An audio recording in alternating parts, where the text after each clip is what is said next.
आइए सुनते हैं होलिका दहन की कहानी।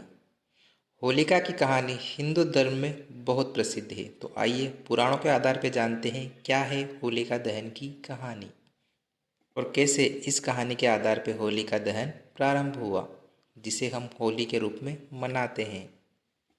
बहुत पुराने समय की बात है। एक असुर राज के पुत्र हुआ था जिसका नाम हिरण्यकश्यप था।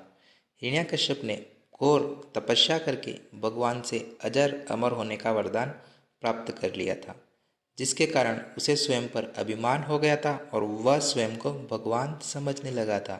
उसने अपने साम्राज्य में सभी देवी देवताओं की पूजा बंद करवा दी थी। वह अपनी स्वयं की पूजा करवाता था तथा स्वयं को ही भगवान समझता था। लेकिन जब उसके पुत्र हुआ तो वही पुत्र भगवान का भक्त निकला।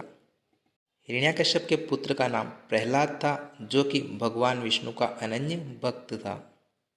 प्रहलाद की भक्ति देखकर हिरण्यकश्यप उस पर हमेशा क्रोधित होता रहता था। वह इतना ज़्यादा क्रोधित हो चुका था कि उसने अपने ही पुत्र प्रहलाद को मरवाने के लिए कई प्रयास किए, लेकिन भगवान विष्णु की कृपा से वह सारे प्रयासों में असफल रहा और भक्त प्रहलाद भी भगवान विष्णु पर विश्वास करके उनकी भक्ति करते रहे। भक्त प्रहलाद को समाप्त करने के लिए हिरण्यकश्यप ने अपनी बहन से सहायता मांगी। हिरण्यकश्यप की एक बहन थी जिसका नाम था होलिका। होलिका को भी भगवान से यह वरदान प्राप्त था कि वह आग में नहीं जलेगी। हिरण्यकश्यप ने अपनी बहन होलिका के साथ मिलकर भक्त प्रहलाद को मारने की योजना बनाई। उन्होंने कहा कि तुम भक्त प्रहलाद को अपनी गोद में बिठाकर आग में बैठ जाओ। भगवान के वरदान के आधार पर तुम आग में नहीं जलोगी और मेरा पुत्र आग में जल जाएगा, जिससे वो समाप्त हो जाएगा। होलिका ने ऐसा ही किया।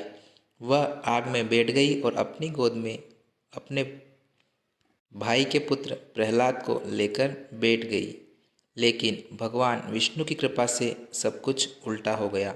आग में होलिका जल गई और भक्त प्रहलाद बच गया। तभी से होलिका दहन किया जाता है, जिसमें भक्त प्रहलाद और भगवान विष्णु की याद में हर वर्ष होलिका दहन किया जाता है और होली मनाई जाती है। होलिका दहन में सभी बुराइयों और कुरीतियों और अभिमानों को जला दिया जाता है और भगवान से प्रार्थना की जाती है कि पूरा वातावरण शुद्ध और भक्तिमय हो जाए।